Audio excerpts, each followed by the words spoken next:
Malcolm Marshall, the West Indies maestro, blazing spell that crushed India at Port of Spain, Trinidad in April 1989. The Queen's Park Oval witnessed a display of fast bowling that echoed through the corridors of cricketing history. Malcolm Marshall delivered a spellbinding performance in the third test against India that left fans in baffle and the oppositions in tatters. His sheer pace, control and hostility led the West Indies to thumping 217-run victory, and what a victory it was.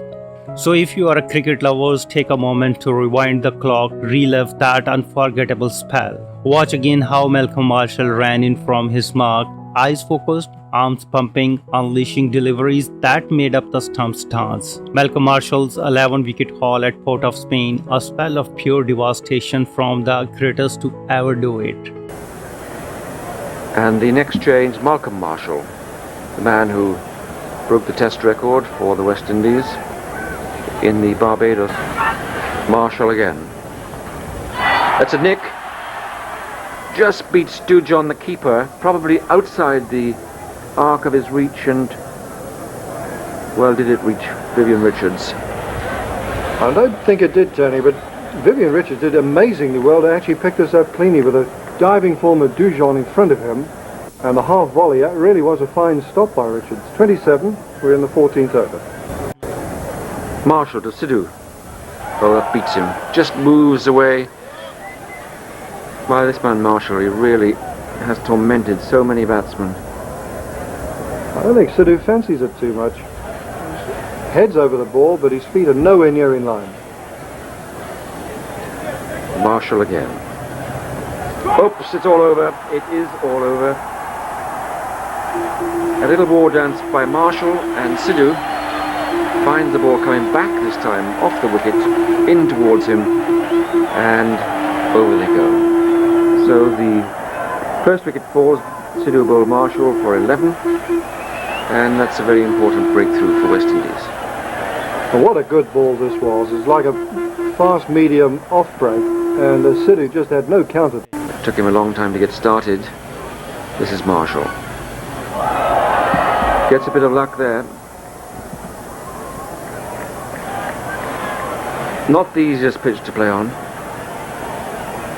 Still the grass on it in the second day, lighter in colour, but still grass which helps the movement of the fast bowler, the ball which hits the seam, and in comes Malcolm Marshall to Ravi Shastri. Pops to Logie, and he's out. He's caught. It was off the bat, it went very quickly indeed, and Logie doesn't miss those. He's very smart about that position. This bounced a bit more than Shastri thought. He got a slight pad on it as well, which slowed it down sufficiently. If he just got the edge of the bat. Highly accomplished batsman of international reputation, but no luck so far on this tour.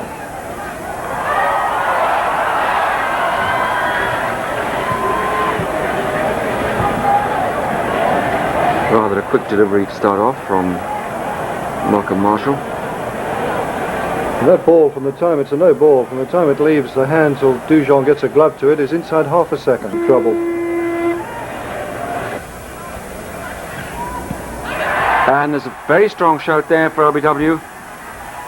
Took a bit of a chance in kicking that away, the young 22-year-old Venkatraman. Of course, the law says that if you don't play a shot, you can be out. There was never any danger of that being given out.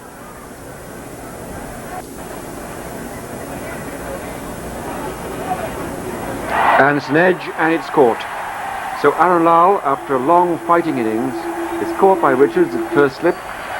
Nice height to come through, off the bowling of Marshall for 30. And they must have sore hands, these West Indians. Fine ball. Just pitched about off stump and left him. Aaron got in exactly the right position.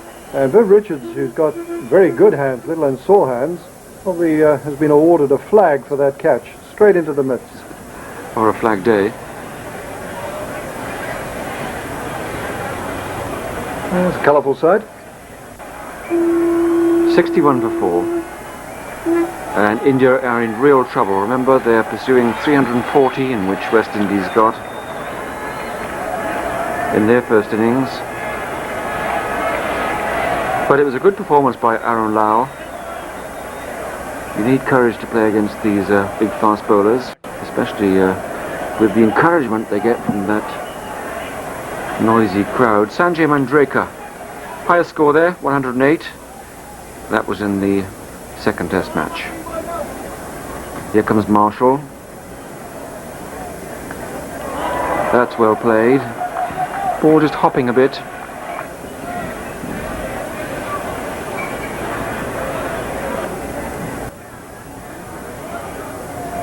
Marshall. Appeal against Manjrekar, and oh dear for India, Manjrekar goes for naught. Fine bowling by Marshall. Very little movement on the crease from Manjrekar, but we know what a fine player he is, and that's quite a blow. And certainly if there's one bowler in the world you don't want to face as a new batsman, it's this man Malcom Marshall. Nipped that one back off the seam. Manjrekar got in the right position, but the ball was just too good for him. That probably would have been a tester if he'd been in for about half an hour or so. So 5 wickets down now, 69 runs only, and India in dire straits.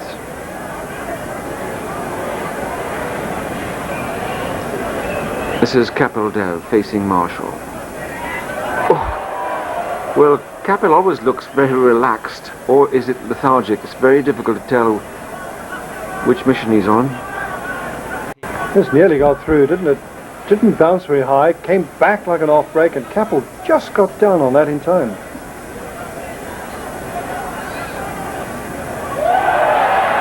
No ball called. I have the feeling that Kapil was playing that shot anyway.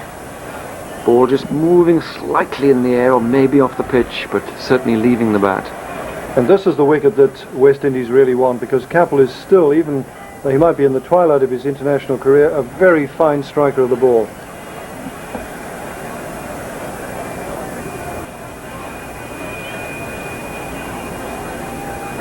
He's gone.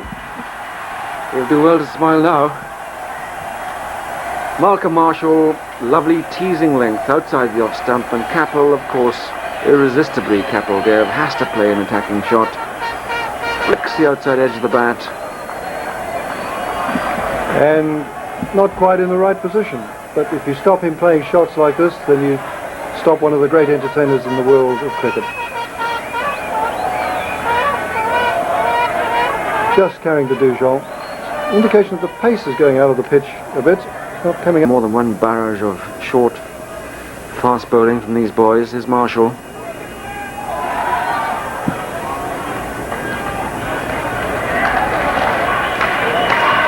Down the leg side.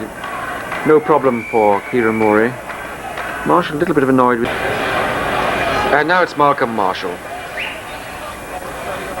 Hits him on the pad. And it's straight. Marshall keeping the ball well up to the bat. And Wukri Venkatraman is gone. And so the second Indian wicket falls. Played pretty well, this young man, but Marshall is so experienced, and he gets, I suppose, 40% of his wickets LBW. Bowls very, very straight. If you miss it, you've got to be out.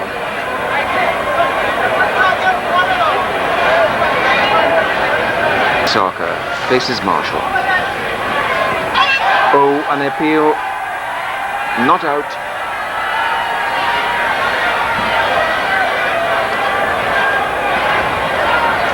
When Saka's got 5 of his 17 test hundreds against West Indies, and so this is a wicket that they'll really prize.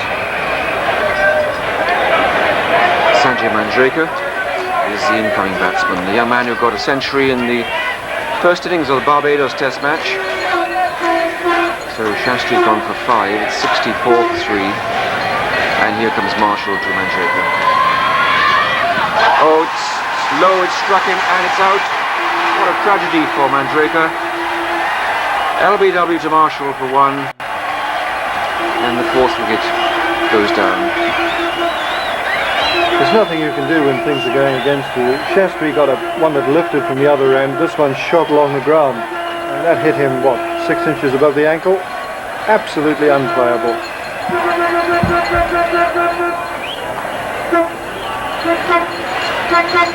And And this is Kapildev facing Marshall.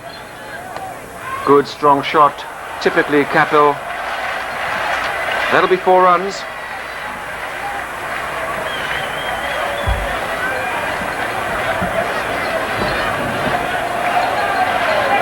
Not many shots to admire today. Marshall to Arun Lal. It's wide, it's a faint little tickle, and Arun Lal is gone. Well, Marshall, the master of line and length. Another wicket to him. Arun Lal's gone for a very courageous 18. Needn't have played to this one. It's one of the few mistakes in judgment of width that Arun Lal has made, and he pays the penalty. Malcom Marshall. An edge by Vengsarkar, and that just wide of Jujon it seemed. Certainly didn't carry to Richards. That's no doubt about it, a chance. It would have been a great catch by Dujon, who made a lot of distance to his right, got a good glove to it, and just knocked it wide of Richards. 250 to win. Marshall to Murray. Appeal for BBW. But Kieran Murray, just a bit on the move there. Certainly quite a long way forward. This looked a reasonable shout though. He's not all that far outside the off stump.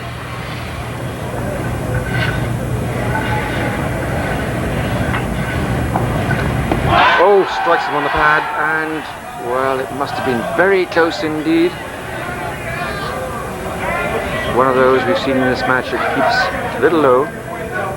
This was a magnificent ball. Not only kept low, but nipped back. In fact, it probably did too much, would have beaten the leg stump.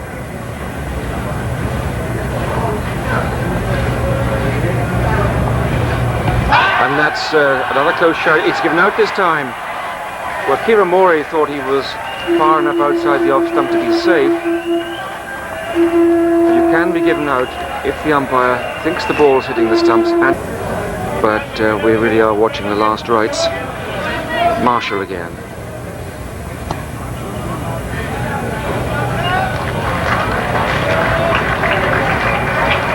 One of the pleasing things, Tony, is how few bouncers.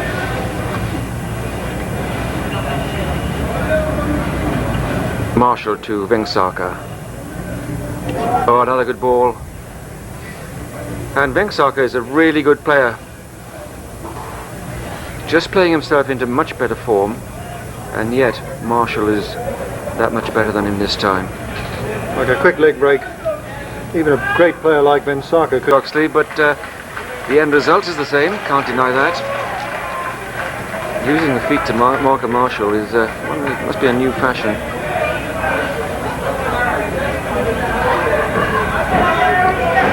Marshall wouldn't see the humour of it. Giving himself plenty of room, and I'd be on the back foot for the next ball if I was the batsman. It's Courtney Walsh just sticking a hand up in the air. Marshall again to Chetan Sharma. Oops, all over. He said, that'll teach you to use your feet to me and knock me over the top. Straight, fast, lethal. Sharma has gone for 7.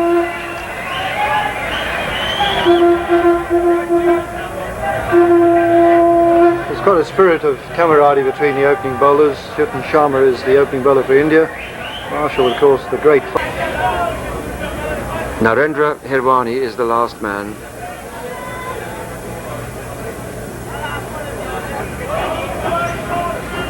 Just been playing a little over an hour on this 5th and final day. Oh, Vengsarkar's gone. It's the captain who goes, not Hirwani, and that really is the end of the match and the end of the series. West Indies are 2-0 up with 1 test to play, and they've won this test match by 200. In the first innings, Malcom Marshall was unstoppable. Charging in with manners, he rattled the Indian top and middle order with deadly precision, returning incredible figures of 5 for 34 in 17 overs, including 7 maidens. Every ball he bowled seemed like a ticking time bomb. and the Indians had no answers. In the second innings, he turned it up a notch. If the first spell was brutal, the second was carnage. He ripped through the Indian batting once more, claiming 6 for 55 in 19.5 overs with just 2 maidens, sealing the match and finishing with breathtaking match figure of 11 for 89. It was not just a performance, it was a statement. A reminder to the world why Malcolm Marshall is regarded by many as the greatest fast bowlers in the history of the game. His ability to swing the ball at high speed combined with relentless accuracy and aggressive intent made him a nightmare for any batsman. He was of course named player of the match, and rightfully so. The Port of Spain crowd knew that they had witnessed something special. This was not just another test win, it was a lesson in fast bowling delivered by a true master. Malcolm Marshall was not just a fast bowler, he was an enigma wrapped in pace and precision. Despite standing at just 5 feet 11 inches, shorter than most of his fearsome contemporaries, Malcolm Marshall generated extraordinary speed and bound, often surprising batsmen who underestimated his stature. One of the rarest and most awe-inspiring facts about him is that he once bowled and took 7 wickets in a test match against England at Headingley, Leeds, with a broken thumb on his left hand, heavily bandaged yet delivering thunderbolts with his right. Off the field, he was known for his humility and sharp cricketing brain, later mentoring young bowlers like Sean Pollock during his coaching stint in South Africa. Malcolm Marshall also holds the distinctions of having one of the best bowling average, 20.94 among all fast bowlers who have taken over 200 test wickets, a testament to his consistency and dominance. Unlike many pacers, he was equally dangerous in both home and away conditions, with 11 of his 22 5-wicket hauls coming outside the Caribbean. His devastating late swing at high speed, mixed with pinpoint accuracy, made him not just a threat but a nightmare for even the best batsman in the world. If you like this video, please comment, share and subscribe. Thanks for watching.